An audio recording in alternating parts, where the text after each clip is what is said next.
We are the Nematodes. I'm Alex McCarthy. I'm Claudia Chavez. I'm Lauren Sands.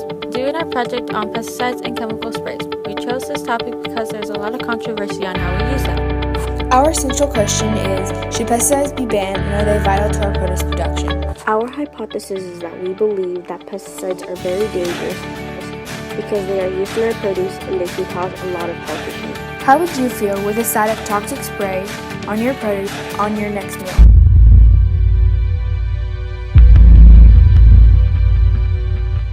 Our produce is grown on farms. To ensure successful produce growth, farmers use a chemical pesticide to prevent pests eating our food. Pesticides are a substance toxin released. They are very dangerous and can cause health effects. For example, according to pesticides can cause birth defects, respiratory illness, cancer, and death poisoning. What can lead to these effects is pesticides washing up in our water, leaving residue on our food, contaminate our soil, and being overused. Our first interview with Ed Terry from Terry Farms. How do you keep the water sources clean?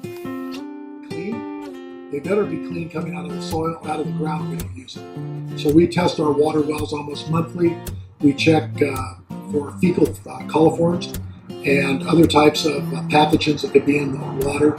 And we have food safety audits every quarter where we have to prove to the auditors that the water sources are clean by an independent laboratory. How do you keep the nutrients in the soil? Okay, so every so often we will take soil samples, send them to a laboratory, and see how much NP and K, nitrogen, potassium, and phosphorus is in the soil. And some crop, what we try to do is to rotate crops, because each crop has different beneficial aspects for the soil. So some crops like legumes are nitrogen fixing, and you don't need to put nitrogen in when you grow them. Other crops need nitrogen. For instance, celery needs some type of nitrogen source to stay green. So we try to manage our crop rotations so each crop gets the benefit of the last crop. How do you balance pesticides with safety? The state of California has its own agency. It's called the Department of Pesticide Regulation, which is above and beyond the federal regulations. So just can only use materials that have been tested by the state to use on crops in California. And certain materials are registered on specific crops, so you can't take a material that's registered on celery and use it on peppers because you're going to have it. So you can't do that. So you only use what's been licensed and for those crops. Do you grow organics? And what is your opinion on them?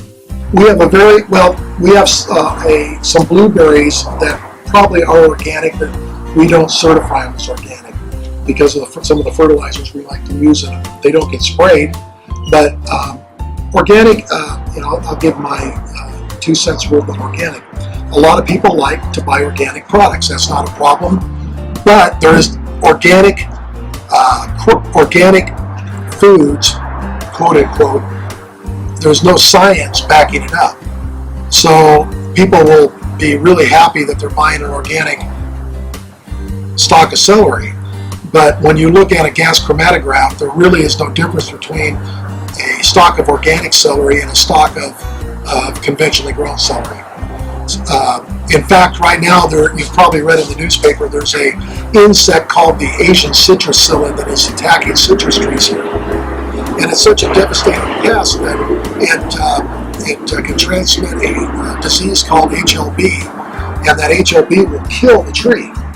And so consequently, they're having to do wide area spraying for ACP. And even the folks that grow organic lemons, they're getting an exemption because they have to spray their trees with this material that isn't organic, but the state said, we'll give you a pass to say it is organic. So that just, the fact of the matter is that I believe, and always have believed, that until somebody can convince me differently by science, that organic products are more of a marketing aspect for people that want to eat organically versus a methodology of growing a crop. This is Claudia Terry explaining a way they discovered to grow their berries pesticide free. So it helps retain the water and stuff. And for whatever reason, the bugs don't like the coconut husks, so they leave the bushes alone. So he's never had to spray them, which is amazing. They're not considered organic because it takes 3 years to get a certification, and we're not going to go through that. But he's never had to spray them, and they're just prolific. What Ed Terry explained to us was what the restrictions on pesticides were.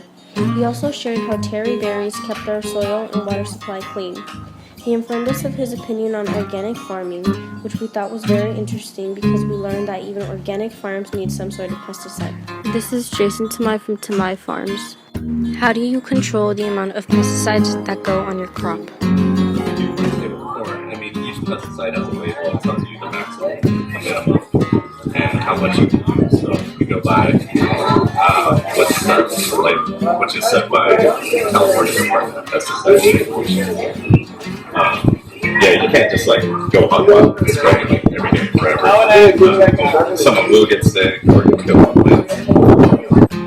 What is your personal opinion on pesticides? I look at it like this. So it's like medicine. It can be good or bad. If you use too much, it's not good. But you have to use it to control the pests because organic methods just don't work. And even with organics, what a lot of people don't realize is you still use sprays on your organic stuff. So we do that too. We try not to, mostly because they're expensive. And then a lot of the times, once the pest is in, you're not going to kill it anyway. So it's almost like a waste to keep it. Are there any alternative ways to control pests other than using pesticides that you use? Yeah, like I said, we do the predator bugs for strawberries, so we don't have to spray.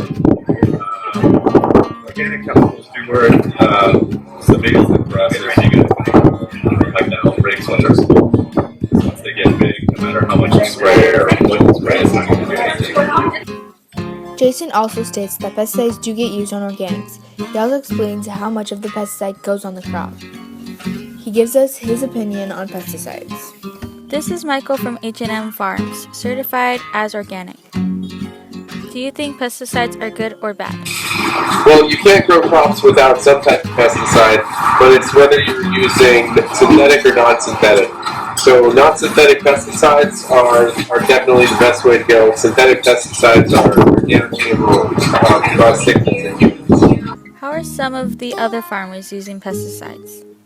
So people use airplanes, but if you've just got a few acres, you can just take a little handheld thing with your non-synthetic neem oil and just spray it wherever you see a problem. When you get over 20 acres, or even up to 100 and 500 acre farms, they use tractors and they just fumigate the whole field and spray herbicides everywhere and pest. They'll literally drop a load of pesticides from an airplane on the entire field, not just spot treating problematic areas. Have you found out any natural ways to not use pesticides? Pesticides, you've got synthetic and non-synthetic pesticides. So here with our 8-acre farm at H&A Farms, we can use non-synthetic such as neem oil, which are natural solutions. It's a sticky oil, so bugs stick to it and they can't crawl around and reproduce. Synthetic pesticides kill the bugs by either dehydrating them, poisoning them. They act as fires sometimes. So synthetics, if they're bad for bugs, they're bad for us. And non-synthetics are okay. Michael quotes that you cannot grow a crop without using some kind of pesticide. He told us that larger farms do not calculate how much pesticides they use, more than smaller farms know and track how much they use. This is Dan Hewlin from Butte, Montana's ranch. Do pesticides get tested before use? Most definitely. Once they apply for a label, for a pesticide label, it takes 12 years before the USDA will certify it. They run them through thousands and thousands of experiments and tests before they can ever use them. Does the residue stay on the fruit? Most pesticides should be biodegradable. They should be broken down within 3 days. Once you spray them, it has an immediate effect to kill whatever pests are bothering it, and then it's gone. It breaks down and evaporates away. Do you have any examples of what would happen if we didn't use pesticides? Research the state of Florida. They're the #1 growers of oranges in the United States, and right now they have a bacteria attacking all their trees because they did not use a pesticide, and 90% of the citrus fruits in Florida has been killed. So they're saying that oranges and that kind of thing are just going to skyrocket in price this summer, all because they did not use a pesticide. What we learned from this project was we need the option to use pesticides. Obviously, pesticides are very dangerous because they are toxic, but without using them, the amount of produce we have would decline. For example, in the Florida outbreak, there are new reoccurring bugs and are getting into our crops. They can destroy an entire line of crops. Pesticides are used to protect our produce. There is a series of different pests that occur in different crops that can require a chemical pesticide. The farmers we interviewed seemed to indicate that the larger the farm is, the more pesticides are being used, more than smaller farms. After researching and doing multiple interviews, we came to discover that it is not possible to ban all pesticides without having a huge decline in our produce production. Our hypothesis was wrong. We learned that pesticides shouldn't be banned, but they should have to lower the amount of pesticides they use in our produce. Think about what kind of produce we would have if we didn't have a chemical spray to control it.